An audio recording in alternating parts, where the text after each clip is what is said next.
Let's face it, fairy types are stupendous. Introduced in the 6th generation, they changed the game, bringing the pink and rendering the strongest type vulnerable to their fabulous flair. Since the pool is so shallow, we'll be breaking the mold this time around and featuring Pokemon whether fairy is their primary or secondary typing, but still limiting our selection and no two from the same evolution line. We still have standards after all.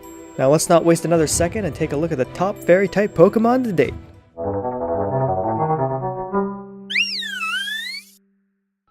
An obvious contender, Sylveon is basically the fairy mascot of the series and an embodiment of evil. With eyes that pierce the depths of your soul and ribbons that could make a Suicune jealous, these deceptively cheerful chaps have a cute charm about them. Fighting isn't quite their forte, so Sylveon use their ribbon feelers to soothe foes in combat and keep things peaceful. But if you think that paints a picture of a sweet, caring Pokemon, you're sorely mistaken. This wretched beast also uses those same feelers to distract prey and weaken their resistance before they pounce, ensuring their final moments are enveloped in terror, confusion, and fatigue. If Eevee feels enough affection towards a trainer, and has at least one fairy-type move under their belt, they might just evolve into this monstrous form.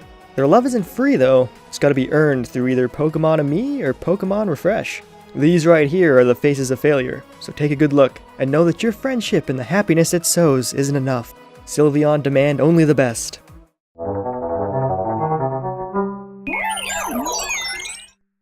Continuing the trend of dastardly fairy-type Pokemon, we have Shiinotic. Boasting a ridiculous name, these strange creatures are part of the only evolution line that can have the Rain Dish ability without learning Rain Dance to give it a purpose.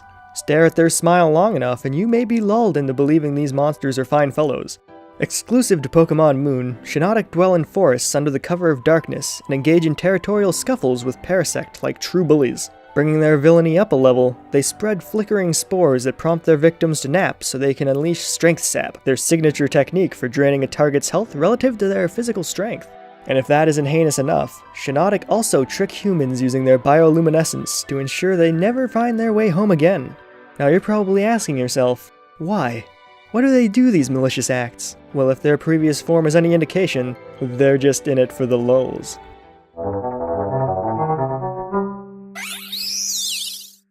There's nothing to fear here. Ribombee are classified as bee-fly Pokemon, and they're a positively peaceful bunch.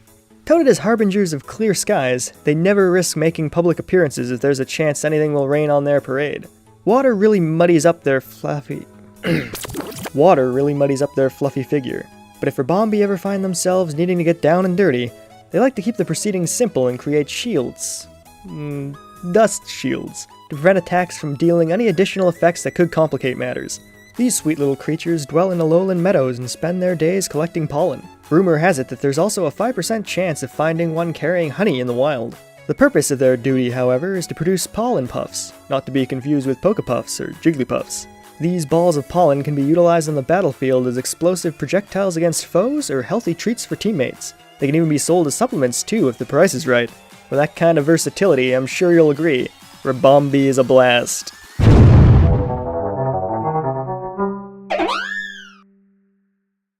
No doubt a black sheep in their social circles, and following the trend of fairies before them, Whimsicott are not what they seem. First impressions may tell you that they're just adorable cotton swabs of whimsy, but they're actually skilled infiltrators and pranksters, improving the priority of status techniques and disregarding defensive tactics like Safeguard and Reflect. Although calling them skilled may be a bit of a stretch. While Whimsicott may be able to slip into any space the wind takes them, they also leave clobs of cotton wherever they go, like a calling card nobody wants. That's where the prankster mentality overtakes their professionalism. They drift into people's homes, corporations, even other games they have no business being in. And when Whimsicott makes it somewhere they're not welcome, they do the only sensible thing they can: unload as much cotton as possible and make a mess. Once they accomplish that, they just giggle to themselves and set off to ruin more lives and shed more fluff.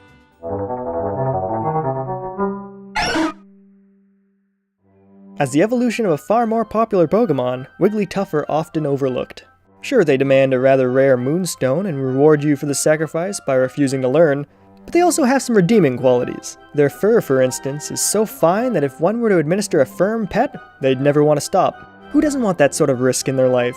While they have a cute charm about them, Wigglytuff are competitive, boosting their special attack whenever any of their stats are lowered. Some are even bold enough to frisk their opponents before a match to make sure everything's above board. As far as I'm concerned though, Guildmaster Wigglytuff stands as the pinnacle of what these creatures can become. A proud, courageous, natural-born leader, this model specimen has an unhealthy addiction to perfect apples and a history of narcolepsy. Although prone to eruptions of explosive tears at even the thought of losing one of its red delights, he takes on every challenge with an enthusiastic Yumta. If all Wigglytuff had his charisma and can-do attitude, they'd top this list no problem.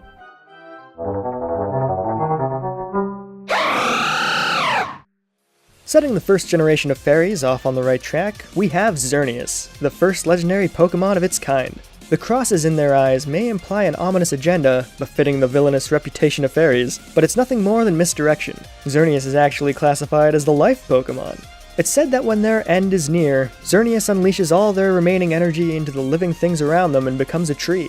This would sound like a tragic close to their tale, but they awaken in good health 1,000 years later to renew their cycle. When active in battle, they switch into their aptly titled Active Mode, giving its blue horns a taste of color. When a spectrum of 7 different shades are observed in Xerneas' antlers, it's said that they're in the midst of sharing everlasting life. Their signature attack is Geomancy, a move that takes a turn to charge, but delivers a buff to their special attack, special defense, and speed by 2 stages. That's nothing to shake a stick at, or antler root.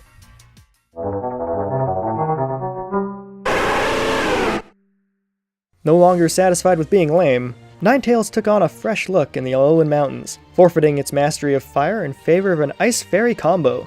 Once revered as sacred emissaries and even deities by the people of Alola, they were later recognized as regional variants of their Kanto inferiors. But fortunately for them, that misunderstanding didn't harm their image. Alolan Ninetales are still admired as calm and compassionate souls, always willing to help a human in need. They quickly turn ice cold if faced with a foe though, showing no mercy and freezing adversaries at the drop of a hat. Alolan Ninetales are always prepared for a scuffle too, loading up their fur coats with ice and producing frigid crystals. And those glistening daggers can be used to block incoming attacks or launched as ice missiles like any reputable bounty hunter, so never underestimate them. They may have given up fire, but ice can still burn.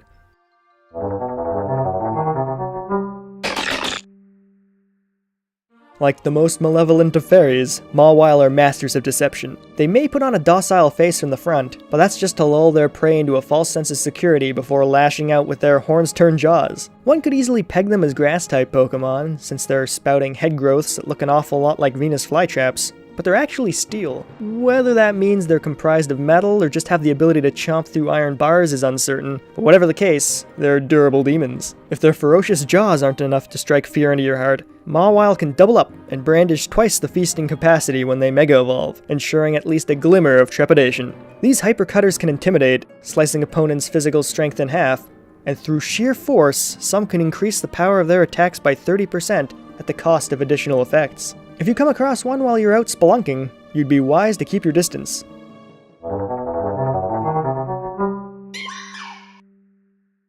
Everyone loves a good underdog story, and Mimikyu manages to scratch that itch. A denizen of Ula Ula Island's thrifty Megamart, all these amateur cosplayers want is acceptance and an escape from their loneliness.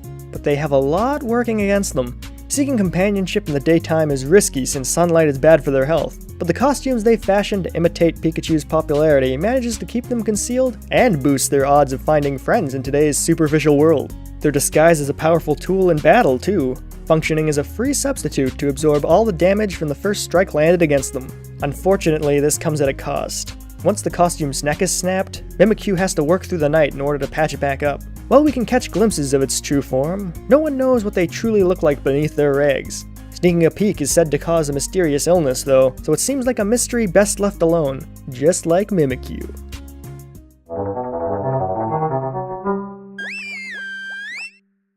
Divas of the Deep, Primarina are soloists with a penchant for putting on performances. Since they rely on their vocal cords in combat, a trainer's top priority is to ensure they're in prime singing condition on the daily. Back-to-back battles and trips to dry deserts should always be avoided. Primarina enjoys a good spectacle, so they let water bubbles loose into the air when they dance, and manipulate them through songs passed down through their generations. Sparkling Aria is an attack born of this talent, enabling them to unleash these musical bubbles offensively and heal their adversaries' burns. not exactly what you'd call ferocious, but they're still good allies to have on the battlefield, thanks to their base special attack and special defense being the highest of any final form starter to date. Some of them even have a liquid voice, changing all sound-based moves into water-type techniques, expanding their pool of stabs and opening up an ocean of opportunity. Clearly a worthy seal of approval.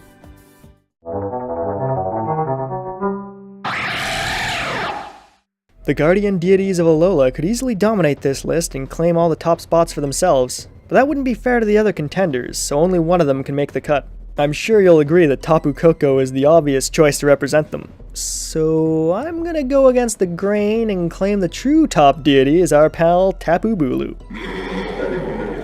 Lazy to a fault, this genderless behemoth holds dominion over nature and Ula Ula Island. Although it boasts the strength to pry trees from the earth and swing them as weapons, Tapu Bulu takes a laid-back approach to combat, commands plants to hold foes in place so they can pierce them with their horns. It may seem like Tapu Bulu is an altruistic soul, promoting the growth of vegetation, but its motivations are rooted in selfishness. The seeds they plant are just set to be exploited as energy, absorbed to give this bull more bulk.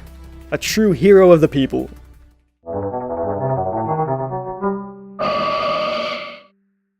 Gardevoir reigns at the top of our list for being nothing short of a champion's pick, skilled Pokemon by any measure.